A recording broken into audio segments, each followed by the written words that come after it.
qu'est-ce que ça contient, un plan d'aménagement? Ça contient des recommandations. Votre conseiller forestier va vous indiquer à l'intérieur, par peuplement forestier, est-ce qu'il y a du reboisement à faire? Est-ce qu'il y a de la coupe à faire, de la coupe partielle, de la coupe totale?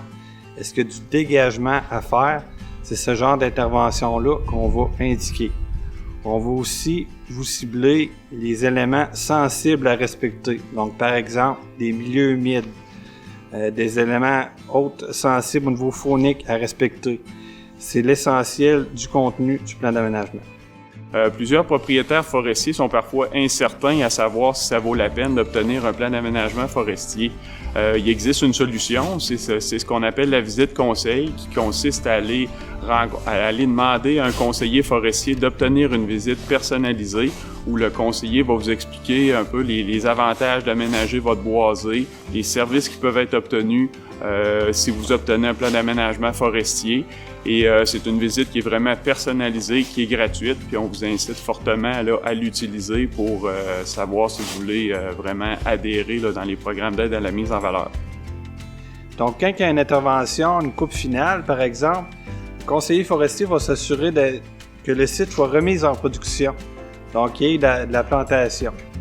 Fait que l'idée derrière ça, c'est vraiment d'améliorer la croissance du boisé, la production forestière pour capter du carbone. C'est vraiment là, l'aspect écologique là, de la foresterie, puis on mise beaucoup là-dessus.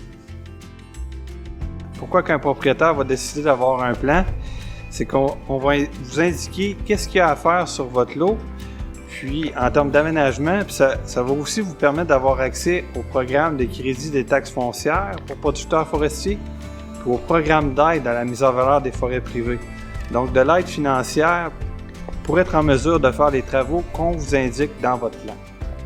Un autre avantage de posséder un plan d'aménagement forestier est l'admissibilité là, au programme d'arrosage quand il y a des épidémies d'insectes. Certaines régions du Québec, il y a actuellement des épidémies de tordeuses et bourgeons d'épinette et pour bénéficier des programmes d'arrosage, vous devez obtenir au préalable un plan d'aménagement forestier.